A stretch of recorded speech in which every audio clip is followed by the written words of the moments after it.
easiest thing in the world for me to say. Bad day at the office. Really bad. Give them a 2-goal start. The goals all 3 goals we conceded were terrible. Conceded inside 4 minutes.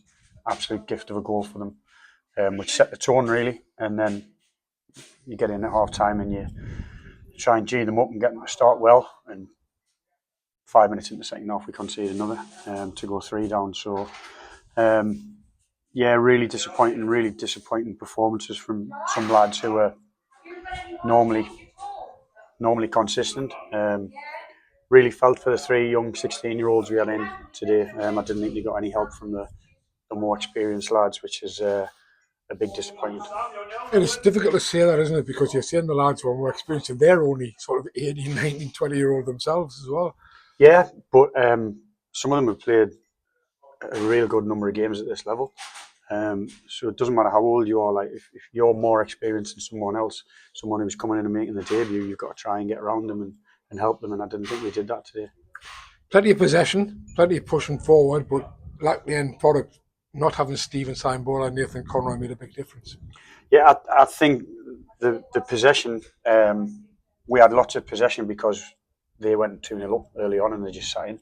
So I think if we hadn't have gifted them the goals, I think it would have been a completely different game in terms of they wouldn't have been so deep, it would have been more open, possibly easier for us to create chances. But we give ourselves a mountain to climb, and their game plan was perfect, really.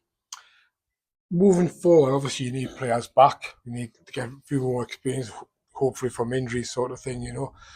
But we've got to take the positives, haven't we? The fact that we did have 3 16-year-olds who could start at this level. Yeah, look, it's that's the pathway, the programme that we run, and we want to try and bring them through, and like we did with sort of Ben Gallagher, Brad Hughes, people like that last year. So yeah, it's what will always happen here. But yeah, obviously we need players back. Hopefully we'll have 1 or possibly 2 back training Monday, so we'll see how they are, and then we'll go again in the next game. We're only a few games into the season, so it's not the end of the world, but I can't watch too many more performances like that. And we've got 2 more home games as well, because obviously Sunderland RC on Wednesday, and then you play in the Vars next week against Steeton. That's a big game, isn't it? Yeah, they're all big games. The lads know that. They did well last year and finished in a really good position and got to the playoffs. Unlucky not to get through to the final. If they've got any aspirations of getting anywhere near that again, then they need to really up the levels from what we've seen today and what we've seen on Wednesday night down at Hartlepool as well. So yeah, whether it's a Vars, whether it's a league, whether it's any of the other cups, the next game's always the biggest game, and that's what they've got to try and remember, and hopefully they'll turn up Wednesday with a different attitude to today. Thanks, Michael.